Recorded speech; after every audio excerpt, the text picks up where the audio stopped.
রোববার ভোরে দক্ষিণ কোরিয়ার দক্ষিণাঞ্চলে মুয়ান আন্তর্জাতিক বিমানবন্দরে উড়োজাহাজটি বিধ্বস্ত হয়।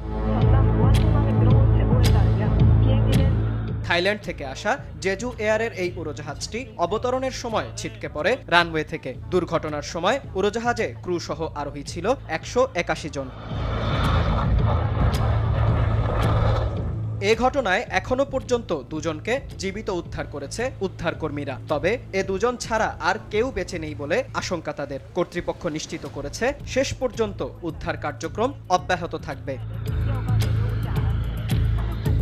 দুর্ঘটনার পর বিধ্বস্ত উড়োজাহাজটির বিভিন্ন অংশে আগুন ধরে যায়। এমন পরিস্থিতিতে আগুন নিয়ন্ত্রণ ও বিধ্বস্ত উড়োজাহাজের পেছনের অংশে উদ্ধার কাজ চালিয়ে যাচ্ছে কর্তৃপক্ষ। এছাড়া বাতিল করা হয়েছে মুয়ান বিমানবন্দরের সকল ধরনের ফ্লাইট। এদিকে বিমানবন্দরের অগ্নি নির্বাপক বিভাগ জানায়, দুর্ঘটনার কারণ এখনো স্পষ্ট নয়। তবে অবতরণের সময় পাখির সঙ্গে সংঘর্ষের ফলে উড়োজাহাজের ল্যান্ডিং গিয়ারে যান্ত্রিক ত্রুটি দেখা দেয়ায় এ দুর্ঘটনা ঘটে বলে প্রাথমিকভাবে ধারণা করা হচ্ছে।